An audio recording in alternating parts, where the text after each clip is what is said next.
Ya está aquí, ya llegó. Este es el momento. Ha llegado la hora de controversias manmanas.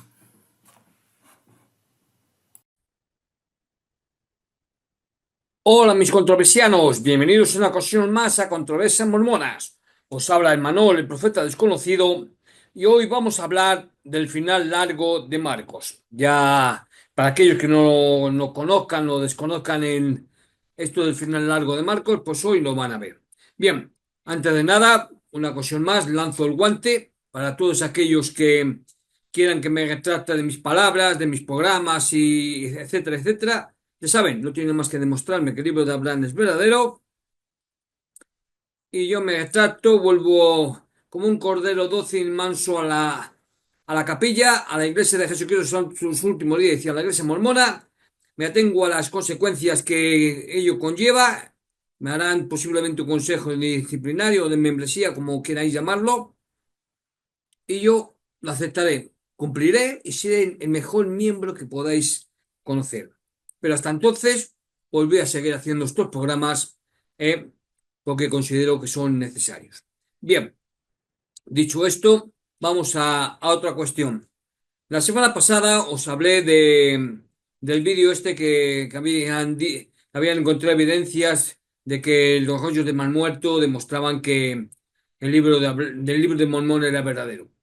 Pero iba a hacer un programa, iba a hacer el programa que yo tenía pensado, ya tenía cogido, planificado, sí, para desmantelar las 5 pruebas o teorías que tenían para que demostraban que el libro de Mormón sí, era verdadero a través de los rollos del Mar Muerto.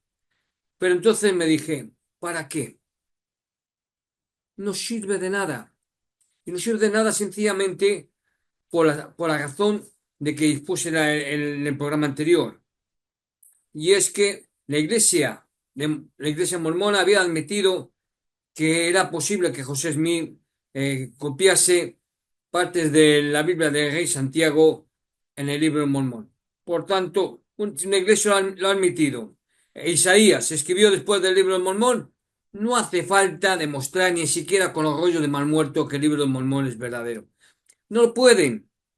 ¿Cómo van a demostrar que algo que se escribió después de que saliera Ley y su familia de la tierra prometida, supuestamente, y fueran al otro lado del charco, eh, les iban a dar las mismas palabras? Sí, pueden argumentar lo que quieran, pero la iglesia mormona ha admitido ya que cabe la posibilidad de que sí que no copias. Entonces, no tengo nada más que hacer, ni yo tengo por qué hacer un programa que no va que lo que va a hacer es apoyar el programa que hice en la semana pasada y el programa que voy a hacer hoy. El final largo de Marcos. Voy a poner ahí. Bien. Pues sin más demoras, una vez dicho esto, pues vamos a pasar al final largo de Marcos. Bien. El final largo de Marcos y el libro de Mormón. Como hemos abordado como hemos abordado la dependencia del libro de Mormón de la Biblia de Reyes en secciones anteriores, hemos notado donde el libro de Mormón integró material de la Biblia del Rey Santiago, incluidos errores de traducción, palabras en cursiva e incluso adiciones tardías. Que eso es una prueba de que lo copiaba. Y eso en la iglesia mormona los apologistas no pueden hacer nada. Cuando en el programa anterior mencioné el Sermón del Montes, que lo mencioné cuando hablé de lo de Isaías, señalamos que al final del Padre Nuestro en Mateo se considera una adición tardía, lo que los eruditos llaman doxología. ¿Eh?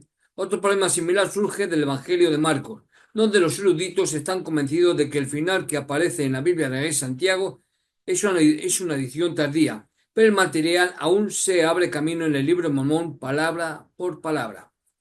El final largo de Marcos ha llegado a un consenso entre los eruditos, hasta el punto de que algunas traducciones de la Biblia incluso proporcionan una exención de responsabilidad para señalar que los manuscritos más antiguos y otros testigos antiguos no incluyen Marcos capítulo 16, versículos del 9 al 20, lo de la visita de María Magdalena. Si bien hay quienes discuten que el final largo no se incluyó originalmente, y llegaremos a esto más tarde. Hay muchas razones por las que los eruditos son casi unánimes en que este final de Marcos fue una edición tardía. ¿Eh?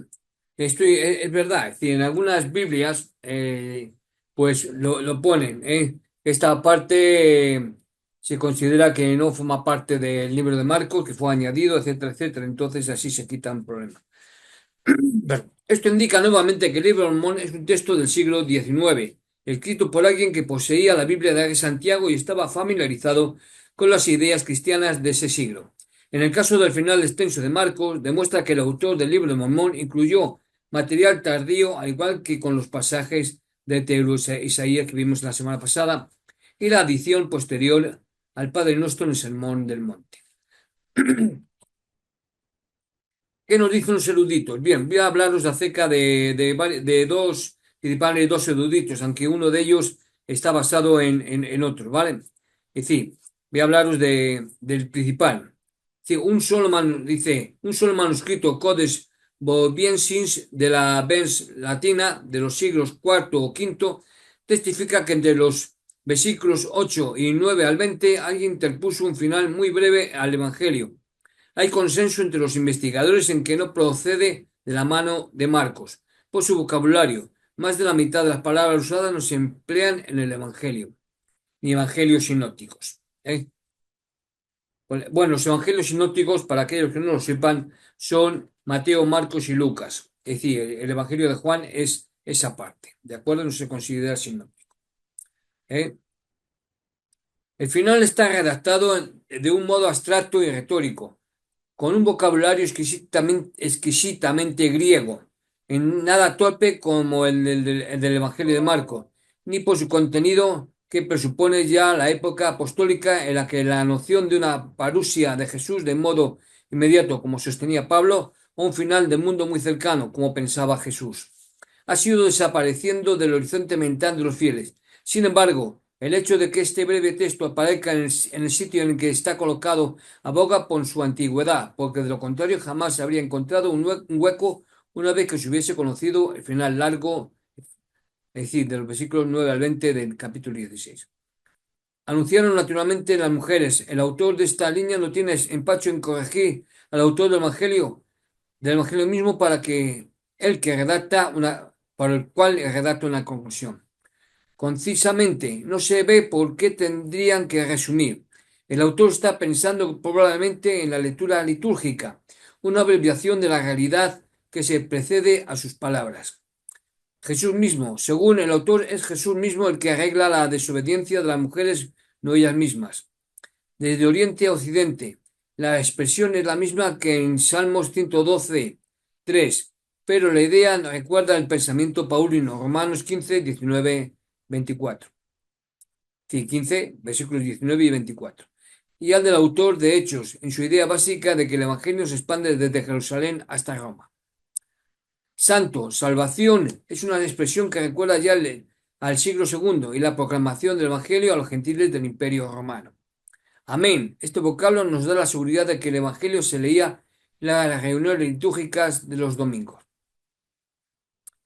Este final amplio es ciertamente espurio, no marcano, por múltiples razones. Primero, por el vocabulario. De las 163 palabras que contiene, hay 11 que no aparecen en el Evangelio, y de entre ellas algunas que tampoco se encuentran en los otros 3 Evangelios. Por ejemplo, el versículo 20, Siner Goutus cooperaba, Bebaion, es decir, lo estoy leyendo en latín y griego, Bebaiontus confirmaba, es decir, griego, Epaculoutounton, seguían, pero si en las obras más tardías del Nuevo Testamento, para conceptos comunes en Marcos, el autor utiliza siempre vocablos diferentes al Evangelio, como pareun omar, ir, keinos, aquel, y teomal, ver. Segundo, el estilo no es negativo como el de Marcos, sino un resumen de apariciones de Jesús que no se han relatado antes. Tercero, el autor completa los capítulos precedentes por medio de los otros 2 escritos evangélicos que parecen ofrecer al desconocido autor un material nuevo respecto a Marcos. Lucas y Hechos 24, 13 al 42, 52 al 51. Hechos 1, versículos 9 al 11. Y Juan, capítulo 20, versículos 14 al 18 y 27 al 29. El autor no utiliza a Mateo de modo directo, aunque sí indirectamente, por ejemplo, en el capítulo 28, versículos 19 y 20. Y toma detalles sobre todo de Lucas y Juan, aunque estos contradigan expresamente algunas afirmaciones del propio Marcos. Por ejemplo, le habla solo de que las apariciones fueron en Jerusalén, cosa que nunca dice Marcos. Cuarto, se comprueba que es una obra tardía, del siglo II, en especial porque conoce ya hechos de apóstoles, cuya datación debe retrasarse hasta el 110 al 130 después de Cristo, porque sus ideas recuerdan ya a las de algunos de los padres apostólicos, como a las de Ignacio de Antioquía, incluso Justino Mártir, hacia el 155, y porque Irineo de León lo conoce ya como final de Marcos. Quinto, este fragmento es desconocido por los mejores manuscritos, Vaticano y Sinaítico, y por notables versiones antiguas, como la copra siriaca, armenia y georgiana. Además, no fue aceptada como auténtico por Eusebio de Cesarea y Jerónimo. Algunos comentaristas suponen que este fragmento pudo ser utilizado como parte de un catecismo pascual y luego añadido a Marcos durante el siglo II por un primer escriba insatisfecho con el final de este. Por ejemplo, es decir, lo más lo común en pensar. Problemas con el uso del final largo de Marcos en el libro Mormón. Así como resaltamos los problemas con la dependencia del libro Mormón de la Biblia de Santiago, el final largo de Marcos presenta muchos de los mismos problemas. Y ahora voy a hablaros acerca de otro erudito, de estos estudiosos que podéis buscarle. Es decir, dice, según el doctor Bad Ehrman, que voy a deletrearlos, doctor Bar, B-A-R-T, Ehrman, E-H-R-M-A-N, erudito en el Nuevo Testamento, dice lo siguiente.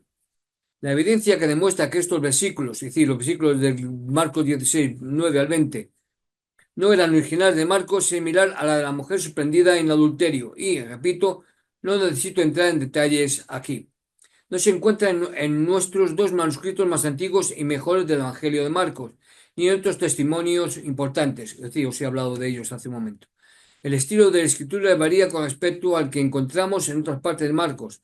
La transición entre este pasaje y el anterior es difícil de entender. Por ejemplo, María Magdalena se presenta en el versículo 9 como si aún no se hubiera mencionado, aunque se menciona en los versículos anteriores. Hay otro problema con el griego que dificulta aún más la transición. Y hay una gran cantidad de palabras y frases en el pasaje que no se encuentran en ninguna otra parte de Marcos, cosa que ya también he dicho. En resumen, la evidencia es suficiente para convencer a prácticamente todos los estudiosos, eruditos, investigadores, historiadores textuales de estos versículos son una adición a Marcos. Esto, por supuesto, plantea muchas preguntas sobre el texto bíblico, un tema que estudian todas las denominaciones cristianas. Pero el verdadero problema con el libro de Mormón es que el lenguaje de estos versículos de Marcos, que fueron añadidos al Evangelio por un escriba no identificado probablemente cientos de años después de su publicación, aparecen en el texto. Entonces ahora nos dice Marcos 16, versículos 17 y 18. El 17 dice, y estas señales seguirán a los que creen. En mi nombre echarán fuera demonios, hablarán nuevas lenguas. Versículo 18. Tomarán en las manos serpientes y si beben cosa mortífera no les hará daño. Sobre los enfermos pondrán las manos y sanarán. Ahora comparen esto con el libro de Mormón. Mormón capítulo 9, versículo 24. Y estas señales seguirán a los que crean. En mi nombre echarán fuera demonios, hablarán nuevas lenguas, tomarán en las manos serpientes y si beben cosa mortífera no les hará daño. Sobre los enfermos pondrán las manos y sanarán. Nuevamente, sé que ya lo hemos dicho demasiadas veces, pero es anacrónico por definición que el libro de Mormón tenga palabras de la Biblia de Rey Santiago dentro de su texto, ya que la Biblia de Rey Santiago no se produjo hasta 1611. Además de que la Biblia de Rey Santiago, o Rey James, si queréis, es anacrónica para su uso en el libro de Mormón.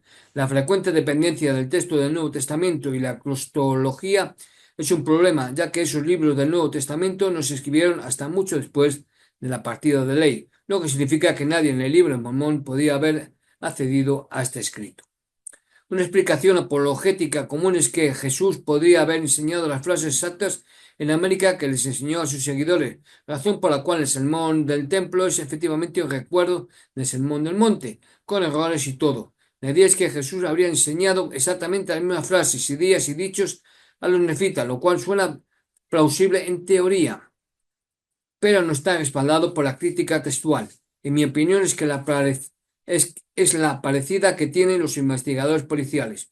Dos personas no pueden usar las mismas palabras, las mismas frases para narrar un evento a menos que se hayan puesto de acuerdo. No solo este lenguaje en Marcos tendría que haber sido original del texto para que su inclusión en el libro de Mormón tuviera autenticidad, incluso si aceptamos esa idea, sino que aún existe el problema de que el texto original está en griego. No recuerdo si lo habré mencionado antes. Jesús hablaba arameo, lo que significa que la traducción de Rey Santiago está al menos dos traducciones más allá de las palabras que Jesús habría pronunciado. Así que el libro de Mormón no solo contiene estas enseñanzas, sino que las tiene en exactamente la misma redacción que la Biblia de Santiago, que es una traducción de manuscritos griegos, que sería una traducción del arameo, que no fue escrita hasta que la historia fue contada durante décadas en la traducción oral. En otras palabras, las probabilidades de que estas palabras sean exactamente lo que Jesús enseñó son prácticamente nulas, lo que hace que su inclusión en el libro de Mormón en una copia textual sea sumamente problemática. Recordad, es decir, el egipcio reformado es lo que tradujo supuestamente, es decir, estaban las planchas supuestamente del libro de Mormón. Pero en el caso del final largo de Marcos, la naturaleza anacrónica del Nuevo Testamento que aparece en el libro de Mormón se ve agravada por el hecho de que estos versículos ni siquiera fueron escritos por el autor de Marcos, sino añadidos por un escriba posterior. Al igual que con Deutero o Isaías, José Smith desconocía que el final de Marcos se había añadido cientos de años después del primer manuscrito, por lo que al integrar este material en el libro de Mormón cometió un grave error al analizarlo a través de la erudición bíblica. En otras palabras, José Smith ya estaba copiando versículos de la Biblia de Rey Santiago en el libro de Mormón que posiblemente no podía haber sido conocidos por la gente del libro de Mormón, pero en muchos casos, incluyendo el final largo de Marcos y el Padre Nuestro, utilizando material que se añadió mucho después de que los autores iniciales compusieran sus evangelios. ¿Por qué es importante? Tal como vimos en Deutero en Isaías, este es un área donde José Smith extrae textos que simplemente no habría estado disponible para la gente del libro de Mormón.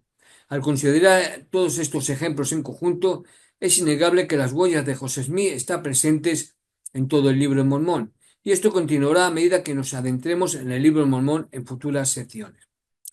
Al examinar el libro de Mormón podemos ver referencias muy específicas al descubrimiento de América por Colón, primera de Nefi 13:12, y el resumen histórico de la fundación de los Estados Unidos de América, primera de Nefi 13:14-19.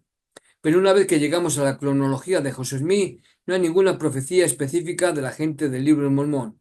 No se menciona ninguna guerra civil que desgarraría el país, la Primera o la Segunda Guerra Mundial, ni ninguno de los enormes avances que vemos como sociedad en tecnología, transporte o globalización. Los críticos del libro de Mormón suelen citar que José Smith se basa en gran medida en la Biblia de Rey Santiago para crear la historia, y lo señalamos repetidamente en este sitio web. Bueno, encima, en mis páginas, en mis programas. Como mencionamos antes, los apologistas pueden desestimar estas críticas fácilmente, argumentando que José Smith recibió el libro de Mormón por revelación y, por lo tanto, pudo filtrarlo por su cuenta.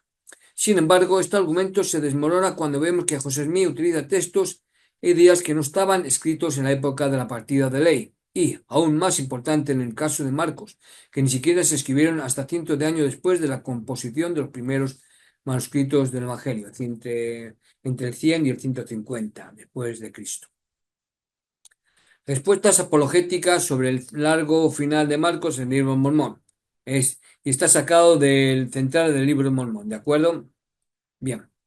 Normalmente comenzamos con los ensayos sobre temas del Evangelio o File Mormón para la apologética más utilizada. En este caso, File Mormón integra un artículo escrito por Central del Libro de Mormón, donde se exponen algunas razones por las que esto no debería perjudicar el testimonio de los miembros.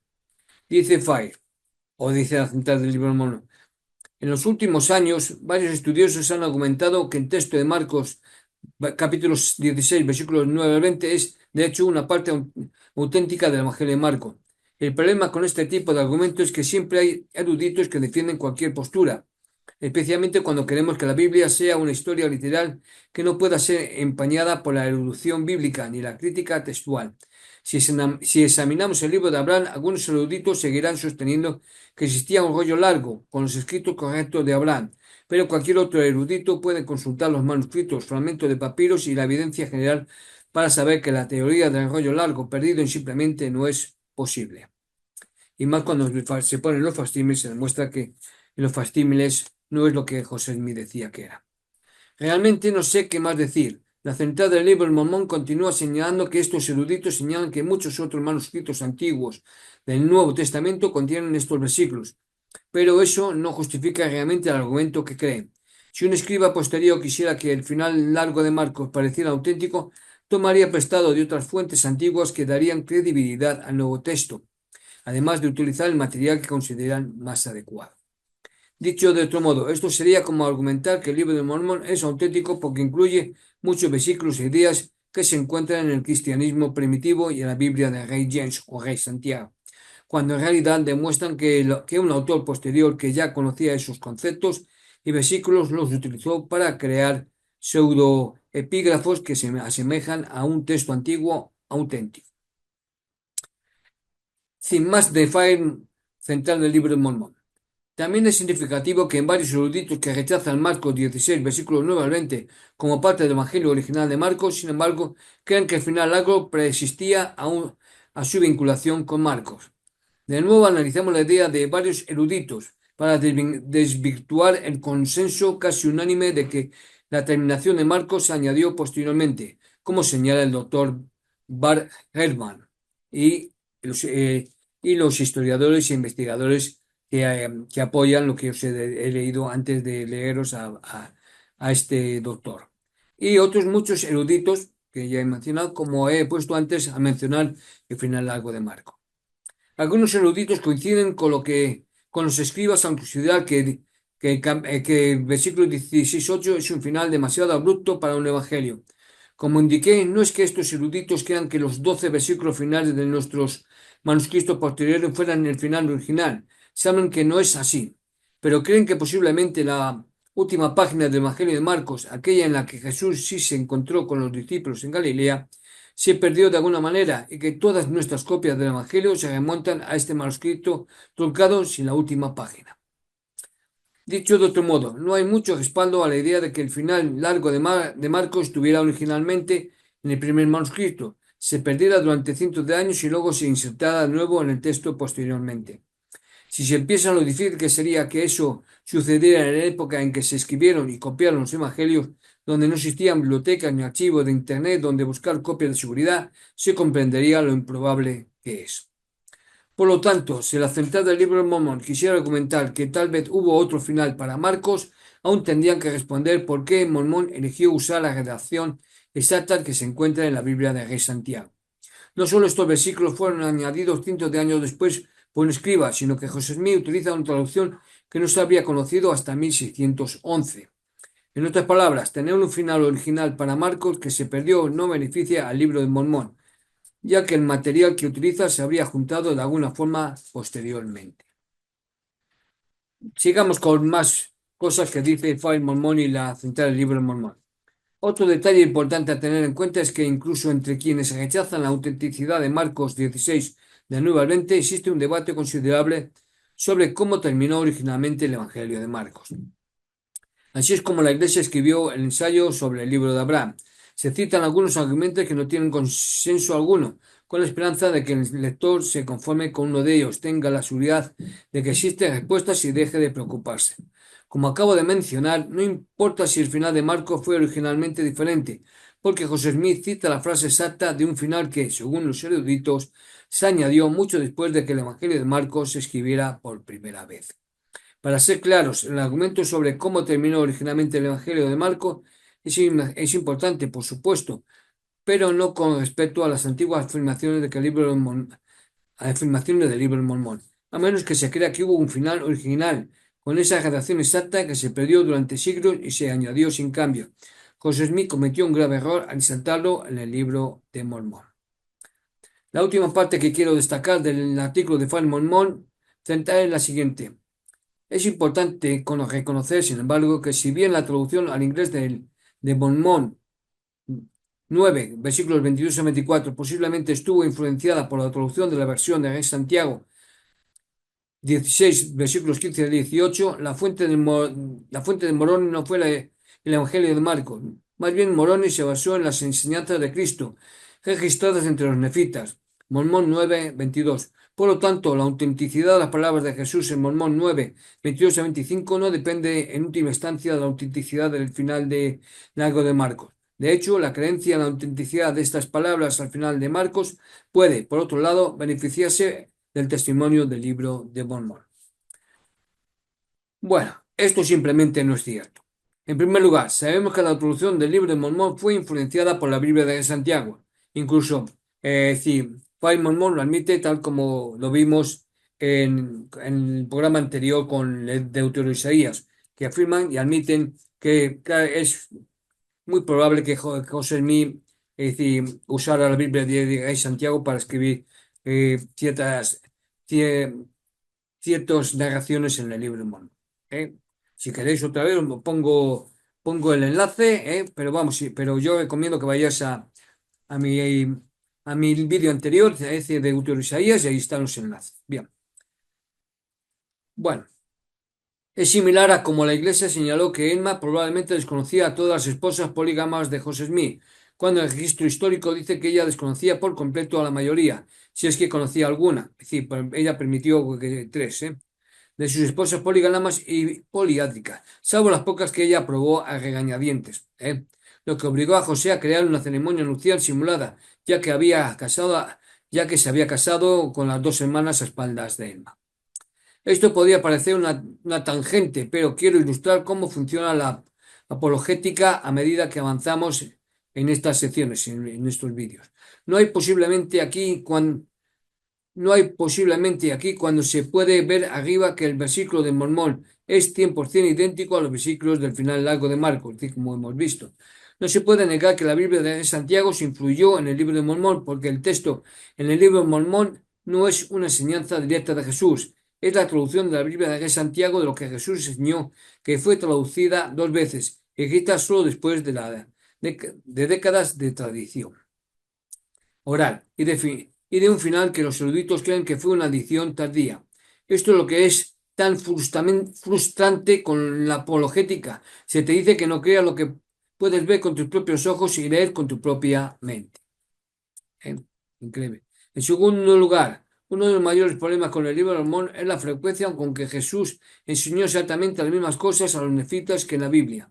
Muchos críticos han señalado este problema en el libro de Mormón, en lo que respecta al sermón del templo o sermón del monte, ya que utiliza exactamente las mismas palabras que Jesús usó en el sermón del monte, con solo pequeños cambios superficiales que llamaron la atención de José Smith. El problema mayor es que este sermón casi con certeza no fue un sermón independiente y, sin embargo, las enseñanzas del tercer Nefi provienen únicamente de la versión del sermón de Mateo y no de las enseñanzas adicionales que el autor de Lucas incluyó en su versión. Bien, nota al pie, es decir, la número 13, la nota al pie número 13 del central del libro de Mormón. Tras afirmar que la fuente de Moroni para escribir este material no fue el Evangelio de Marcos, no es en realidad una fuente, sino una nota editorial. Es irrazonable creer, y no hay ninguna prueba, de que José abrió una Biblia al final de Marcos y leyó estas palabras o las memorizó y luego las integró fluidamente en la traducción de Mormón 9.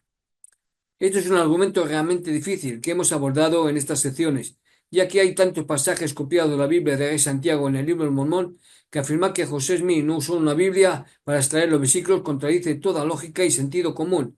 Con este razonamiento nos quedan 2 opciones viables. Una, Dios preservó las planchas de oro durante miles de años solo para darle a José Smith una revelación de la piedra en un sombrero que coincidía con la Biblia de Santiago, con errores de traducción cursiva y ediciones tardías incluidas. 2. José Smith traía estas frases y versículos largos como le parecía conveniente, lo que hace necesario el uso de la Biblia de Santiago durante la composición del libro de Mormón, ya que muchos de estos pasajes largos son idénticos, como mostramos arriba, es decir, como he mencionado hace un momento, de Marcos. No pretendo parecer frívolo, pero no hay razón para usar una nota al pie para dar la impresión de una fuente cuando se trata simplemente de una opinión, y mucho menos de una opinión que contradice toda la evidencia que tenemos, como lo demuestra claramente el uso del final largo de Marcos. La narrativa de la Iglesia es que el libro de Mormón es un libro más correcto del mundo, mientras que la Biblia es la palabra de Dios, siempre que esté traducida correctamente.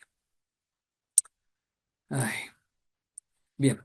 Si se supone que el libro de Mormón es una traducción directa y antigua, ¿por qué depende tanto de la traducción de la Biblia de Santiago, que incluso los propios líderes de la Iglesia admitieron que estaba plagada de errores de traducción? Si se acepta la opción 1, que implica que la central del libro de Mormón, entonces hay que analizar por qué Dios introdujo tantos errores en el libro de Mormón durante esta revelación a través de la piedra en el sombrero de José Smith. La última parte de esta declaración de la central del libro de Mormón también es un pensamiento muy circular. En realidad está diciendo que el final largo de Marcos es correcto porque el libro de Mormón lo es, cuando la realidad incuestionable es que el libro de Mormón se basa en la Biblia de Santiago. Según su propia lógica, si esta parte de la Biblia no era auténtica, sino que se usó en el libro de Mormón, ¿cómo se podía creer que el libro de Mormón es un registro antiguo? Quiero aclarar que en mi programa anterior argumenté que Fire admite, y para los curiosos que no tienen más que ir a mi vídeo 132 y mirar en la descripción para ver el enlace al respecto, la posibilidad de que José Smith usase la Biblia de Santiago para escribir el libro de Mormón. Conclusión. Siento que estamos insistiendo en algo que ya está pasado de moda, pero el uso del Nuevo Testamento en el libro de Mormón es altamente problemático y el uso del final largo de Marcos es otra clara ilustración de que el autor del libro de Mormón era alguien que no acceso a la Biblia de Santiago. A veces en la apologética se usa una estrategia de divide y vencerás, donde se intenta resolver cada problema de forma aislada, pero la realidad es que todos estos problemas están interrelacionados. Al observar cómo el sermón del templo es una versión del sermón del monte, con cursivas añadidas tardíos y frases que no tienen ningún significado para la antigua América, y luego observar cómo el final del largo de Marcos es una copia exacta de la versión de Santiago, es innegable la huella que dejó el autor del libro de Mormón. Estos son problemas que no preocupan a la mayoría de las religiones cristianas, razón por la cual las traducciones de la Biblia más utilizadas ahora tienen notas al pie de páginas para citar que el final largo de Marcos no estaba en los manuscritos originales o que la dosología de Mateo fue una edición tardía. Pero debido a que el libro de Mormón los toma y los coloca directamente en su contexto como un registro antiguo, no solo es un problema, sino una prueba más de que el libro no es antiguo y fue escrito por alguien en un entorno del siglo XIX. El último punto que quiero destacar es este. Si cualquier otra religión u organización se acercara a ti y te dijera que tiene un texto antiguo preservado por Dios y buscaras en Google y descubrieras que gran parte de él proviene de traducciones modernas del texto, ¿creerías en sus afirmaciones? Ya digo que no. Sé que es increíblemente difícil investigar las afirmaciones de la Iglesia sobre su veracidad de la misma manera que evaluamos las de otras iglesias, empresas o políticos, pero la realidad es que estos problemas son imposibles de ignorar cuando dejas de analizarlos de forma aislada y te das cuenta de lo entrelazados y omnipresentes que están no solo en el libro de Mormón, sino también en el libro de Abraham, Moisés y doctrinas y convenios. Y hasta aquí el programa de hoy, mis controversianos, mis amigos, enemigos, compañeros de fatigas, visitantes, investigadores, curiosos. Bueno, pues este ha sido el programa 133 de Controversias Mormonas. Os ha hablado Emanuel, el profeta desconocido, sobre el final largo de Marcos en el libro de Mormón. Espero que nos podamos ver en los siguientes programas. Hasta entonces, portaros bien, sed buenos. Adiós, adiós. Nos vemos. Adiós.